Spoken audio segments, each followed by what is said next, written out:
Muy buenas, estimados estudiantes. Reciban un cordial saludo. Este es un video de la Cátedra de Matemáticas Básicas de la Universidad Estatal a Distancia de Costa Rica. En esta ocasión vamos a trabajar con la representación de los números racionales en la recta numérica. Lo primero que vamos a considerar es las fracciones propias en la recta numérica. Entonces recordemos que si el numerador de la fracción es un número menor que el denominador, entonces se denomina una fracción propia. Por ejemplo, y tenemos acá 1 entre 5 y tenemos 2 entre 6. Observemos en este caso que el numerador es un 1, el denominador es un 5 de la primera fracción, es menor el numerador que el denominador, por lo tanto es una fracción propia. Pasa lo mismo con la segunda fracción, 2 entre 6, el numerador es más pequeño, en este caso el 2 es más pequeño que el 6, por lo tanto es una fracción propia. Ahora bien, dado que dichas fracciones son menores que 1, entonces debemos considerar solamente el segmento que es entre el 0 y el número 1 dentro de la recta numérica. Recordemos entonces que solamente seleccionamos esta parte. Lo que podemos hacer es alargar un poquito desde donde está el 0 hasta donde está el 1, para tener un poquito más amplio el lugar de trabajo. Pero entonces nada más consideramos ese segmento. Los demás segmentos o la más parte de la recta numérica no los vamos a considerar cuando estamos con lo que son las fracciones propias. Ahora bien, si realizamos marcas o puntos en dicho segmento que posean la misma distancia, esto es lo primero que hay que hacer. Desde el 0 hasta el número 1 vamos a hacer marcas que tengan la misma distancia. La cantidad de marcas la va a determinar el denominador de la fracción. Recordemos que el denominador es la cantidad de marcas o divisiones más bien que se hacen de la unidad. Por lo tanto, el número del denominador me va a decir cuántas marcas o puntitos hago dentro de la recta numérica o bien dentro del segmento que va del 0 al número 1. En este caso, el numerador de la fracción es el que nos define dónde vamos a marcar o a seleccionar el punto. Recordemos que el numerador lo que decía es la cantidad de partes que se toman. Entonces, si en el numerador tenemos un número determinado, tenemos que contar a partir del 0 cuántas marcas llegamos, y ahí es donde marcamos y ahí es donde se posesiona la fracción. Pero para poder ver esto mejor, vamos a ejemplificarlo. Vamos con el primer ejemplo. Este primer ejemplo habla sobre fracciones propias, y lo que me indica es la representación de 2/5 se determina mediante la siguiente forma. O sea, lo que queremos es representar en la recta numérica el número 2/5. Entonces, lo primero que tenemos que hacer es considerar el segmento que está entre 0 y 1 de la recta numérica, como lo tenemos acá.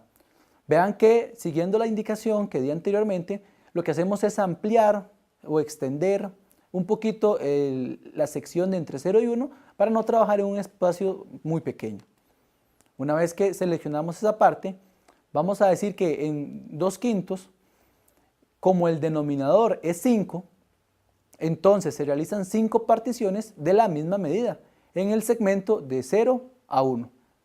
Y observemos acá en la figurita, donde tenemos 5 marcas. Tenemos el 0, luego tenemos 1, 2, 3, 4 marcas y la quinta es exactamente donde está el número 1. Entonces hacemos las 5 marcas. Ahora bien, como el numerador es 2, entonces se ubica la marca en la segunda marquita que está entre el 0 y el 1. Observemos que tenemos la primera marca en 0, que esa es donde iniciamos. Entonces, la siguiente marca es la marca 1, sería 1/5.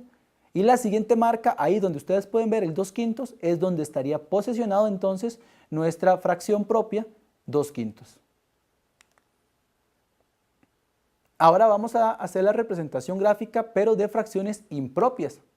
Para ello, primero vamos a recordar que era una fracción impropia. Recordemos que si el numerador de una fracción es un número mayor que su denominador, entonces se denomina una fracción impropia. Por ejemplo, tenemos 7/4 y 10/3.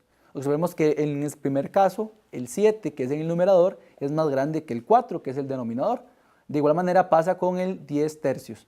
El 10, que es el numerador, es más grande que el denominador. Cuando se trata de representar fracciones impropias en la recta numérica, se pueden realizar diversas formas. Vamos a realizarlo a partir de un número mixto que corresponde a dicha fracción. Además, recordemos que una fracción impropia es una fracción que es más grande que el 1, por lo tanto ya tenemos que considerar toda la recta numérica.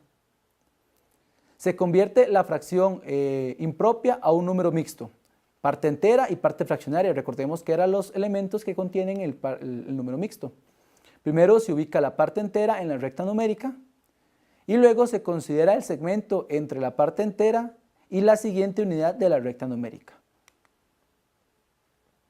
Vamos a ver algunos ejemplos de cómo poder determinar o encontrar en la recta numérica fracciones impropias.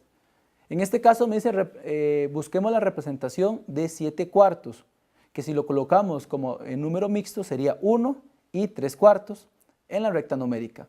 Entonces lo primero que tenemos que hacer es determinar dónde se encuentra la parte entera. Como dije anteriormente, observemos que ya un número impropio, una fracción impropia más bien, ya tenemos que considerar toda la recta numérica. O sea, ya no solamente trabajamos con el segmento de 0 a 1. Entonces buscamos la parte entera, en este caso 1. Y como podemos ver, hacemos divisiones según la cantidad o el número que está en el denominador.